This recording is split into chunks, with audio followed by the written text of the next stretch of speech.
Welcome to this new video about Handel exercises for Princess Anne. I'm Ricardo, I'm Musicus Practicus, and today we practice with exercise number 15. Hey, before starting with the video, download the 100 pages free ebook of all Handel exercises I prepared for give you a better experience. In this ebook you find all the exercises with the bass alone, all the exercises on a keyboard tablature, that means you can do every exercise in writing, some tips that can be useful for doing well the exercises, and a possible realization of each exercise. Download it for free by the link in the description. In this exercise, number 15 by Georg Friedrich Handel, we practice with a suspension 7/6.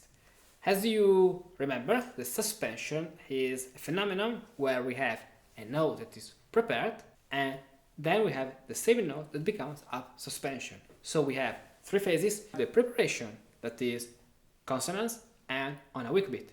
Then we have the suspension, that is the same note prepared, but it is dissonance and on a downbeat. And then we have the resolution, that is one step lower the suspension on the next weak beat and consonants. Okay, so this pattern that works for the suspension 4/3 works for the suspension 7/2 too, and works for all the kinds of suspensions. So you can watch my video about suspensions here on YouTube, where I've explained you how suspensions work. So let's now consider more deeply in this video the suspension 7/6. The suspension 7/6 works in this way. Starting from this point, we have to go to a note that will be the preparation of the suspension. So downbeat, weak beat, 6th, then we go down, downbeat, weak beat, 6th, so 7, 6. The 6th, because the bass moves down, becomes a 7. So we can individuate this pattern 6, 7, 6, 7, 6, 7, 6, 7, 6, 7, 6. This pattern is what a student of harmonic composition, of counterpoint and partimento should learn from the beginning. In our modern schools, music schools, academies and conservatories, suspensions, especially the 7th, is not one of the first topics. And that's not good, because they consider harmony in the functional way, in a way that was not used by old masters. For that, according to my experience, this is one of the first things we have to teach to students who want to learn harmony, counterpoint and partimento. And that's what I do in my classes online. I usually talk about 7/6 in the second lesson. It could seem strange to someone who has studied harmony with the method of the last century. But this was the way it was taught in the Renaissance, in the Baroque and in the Ghana style. So, if we take another pattern that is parallel thirds and we use 6, 7, 6, 7, 6, 7, 6 on parallel thirds, we have this concatenation that is not something so complex, as modern harmony make it. So we can play, as I said, the suspensions in the upper voice. Now here on the harpsichord, and for helping you hear better the dissonance, I play this dissonance again. So okay, but if you are on the organ or other instruments that has a long sound, you can keep the key. It is not necessary to play it again.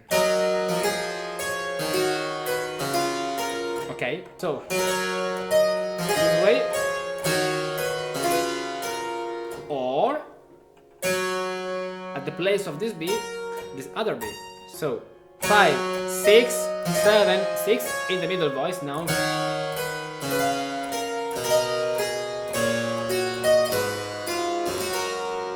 And this is also the 7/6 descending Fauxbourdon. The Fauxbourdon is a succession of thirds and sixths, both ascending or descending. When we go up, we can use the Monte as a variant of the Fauxbourdon instead of 3/6, 3/6, 3/6, 5/6, 5/6, 5/6. But descending, we use the Fauxbourdon 7/6. 7 6 7 6 7 6 7 6 7 6 7 6 7 6 7 6 8.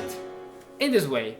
Now, the Fauxbourdon is another of the pattern I teach to my students in online classes. If you want to learn Partimento with a guide, a method that will allow you to realize Partimento in a few months, check my services for intensive Partimento coaching path. Link in description. So let's pass now to our exercise. First of all, we are in A major, and then the meter is a common time. So let's play the bass as it is written.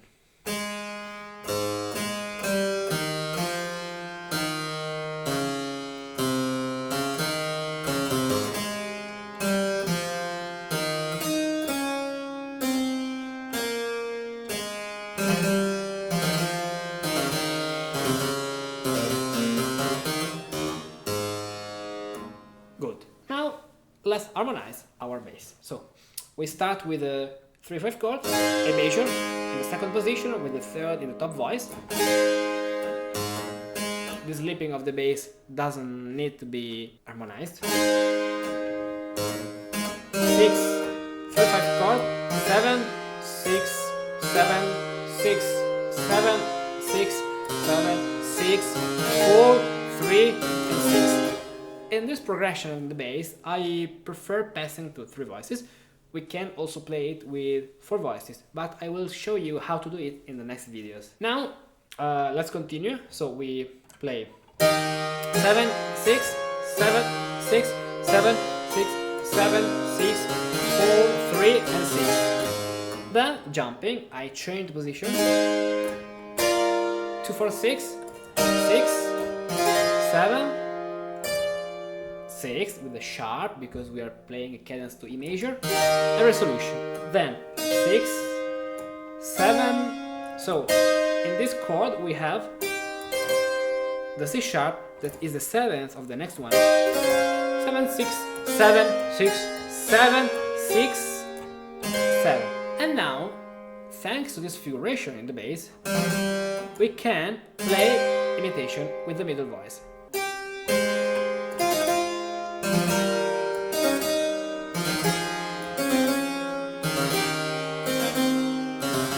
In this way, but we can also double the figurations of the bass with the upper voice.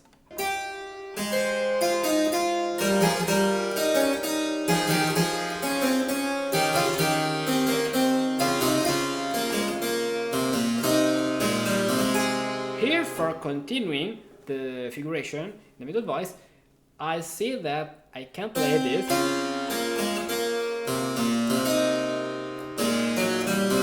The reason is that the bass has an inward tone, so there is not a real change of the note in the bass, but we can do it because playing this figure is 7, 7, like an appoggiatura, 6 and 6, so it works. And then on the second sixth I can jump with the right hand for preparing the dissonance for the next cadence, that is the last cadence. 4, 6, 3, 5, and final chord. Perfect. Now let's recap this exercise from the beginning.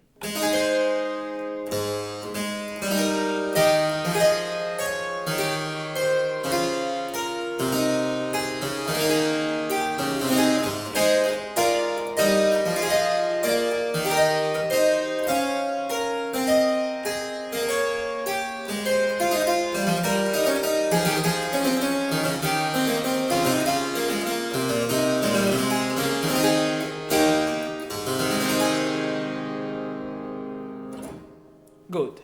Today, choosing the best method for learning composition and improvisation is not so simple. It's very important to follow an effective, specific and powerful method, in which each exercise is directly aimed at improving a specific technique. Today, a solution exists. It's called improvisation elements. Every week, there are new exclusive high-level videos that allow you to improve your skills in composition, improvisation and music theory. In these videos, I guide you. I show you the exercise and you repeat after me. By practicing these simple exercises every week, in a few months you will make a huge leap in skill. Now it's up to you. When do you start? Join my pattern and challenge yourself.